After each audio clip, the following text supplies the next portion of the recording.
So, as I alluded to in the last video, I got back from bike week, and this thing broke.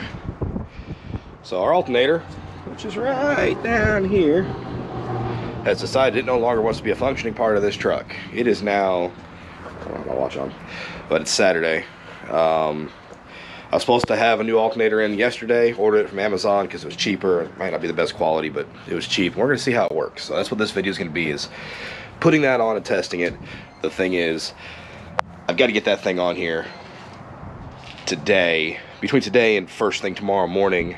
It hasn't even arrived yet.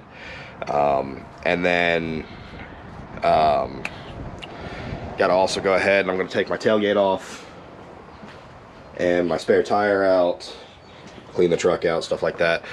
We're going to go and run the truck tomorrow and see what it'll do. I actually got a little friendly grudge race set up. All that being said, I would have had the part yesterday, but Amazon never shipped it. So I had to order another one from Amazon and get it shipped to a friend's house, and so that should be here within the next couple hours or so. Yeah, so really, this video, put an alternator on a Lightning. So what we gotta do is we gotta take the belt off the blower, this bridge right here, we gotta take that off, and then take the belt off the accessory drive back here. I know you can't really see it, and then we should be able to pull the bolts out of the alternator and pull it out. So that's what I'm gonna do real quick, and then we'll go from there. So let me grab some tools and get working. Me from the end of this job, just because I forgot to put it at the beginning of the video. And I don't usually do it, but we're going to this time. So tools needed to do this job, which was the alternator. It's down in there. It's actually installed. You're gonna need a 10-inch, and I end up using a 3-inch extension. 10 millimeter. Yeah. So short 10 with a 3-inch extension. You could probably get away without using a deep well 10, but I use a deep well 10 also. A 13. A ratchet. And then I used a deep well 8 with a 1/4-inch ratchet. And then you'll need the 3/8 box end ratchet or breaker bar to take your belts off. That's it. Oh, and you can use the flathead, or you can use the 8 millimeter to take the intake boot here off.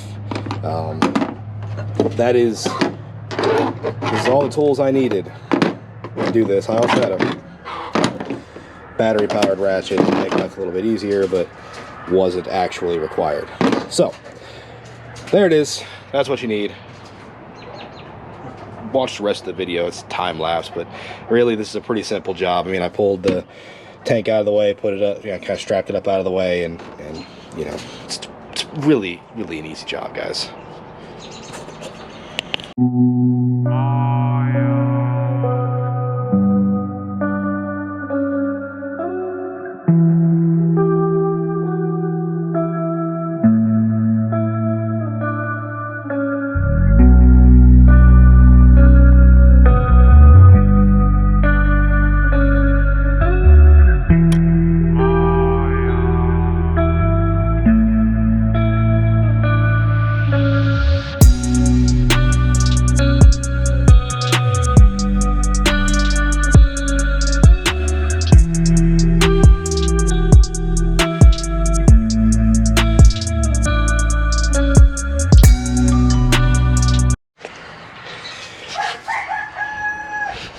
There it is. A little dirty. Be all right. Alternator's out.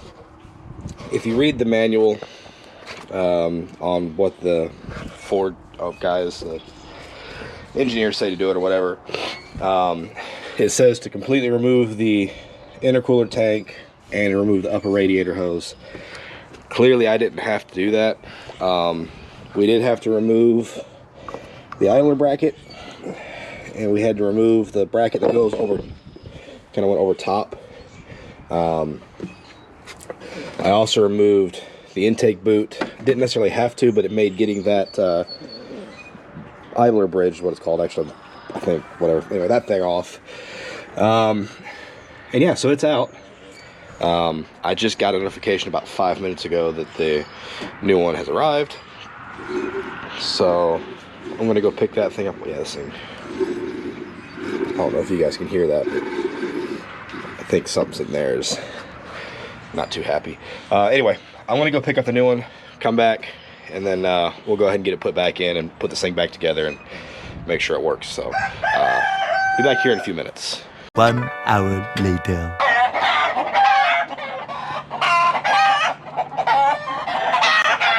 Okay, so apparently we gotta deal with chickens. All right, so I went to go pick up my alternator from Amazon, the second one that I ordered that, according to their parts fitment guide, fit that truck. Well, it did not. So it's actually in this box right here. And yeah, it's not the right thing. So I had to go spend a lot more money. So as a review for the Amazon product, 0 out of 10, wouldn't recommend, not for this truck. So because I want to be able to go tomorrow and play and race and all that stuff, went and got this unit from Oreilly's. So also had to test the other one. Obviously, as you spun the pulley, you could feel there was like a bearing or something that was not happy. So it was definitely bad. Let's go ahead and slap this thing back in here and then see how she works. And then I got to do this quickly because I got to go to work here in a few minutes. So.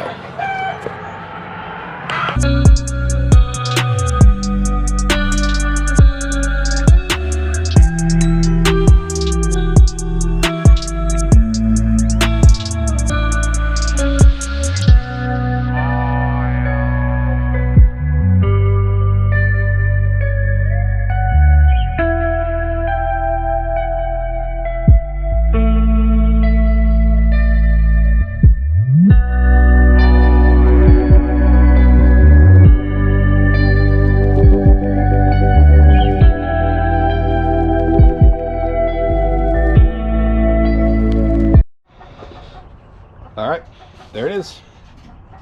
Truck's all put back together. Got the key. We're gonna see if she runs.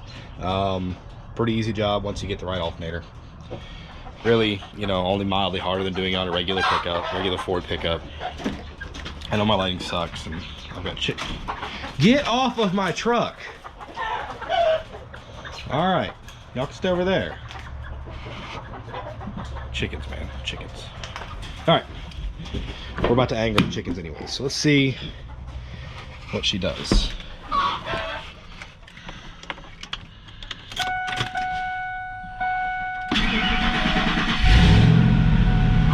Look at that. Instantly up over 14 volts, 14 and a half, 15 volts. Exactly where we want it. Make sure our belts are on.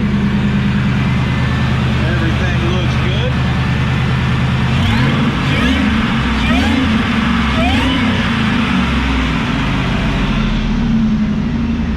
Yes, it's fixed. All right, so that's gonna be it. We'll wrap this thing up. I gotta go to work. If you don't have one of these things, it's really bright in the light, I'm sorry. But if you don't have one of these things, get one. They're wonderful. I know Harbor Freight sells one with magnetic ends. I like these ends on the, what is this? I don't even know what brand this thing is. It's a Saber. It's great. Every mechanic, everybody who does anything on a car, you can hang that across the inside of it. Get one of those. Get one, get one, get one.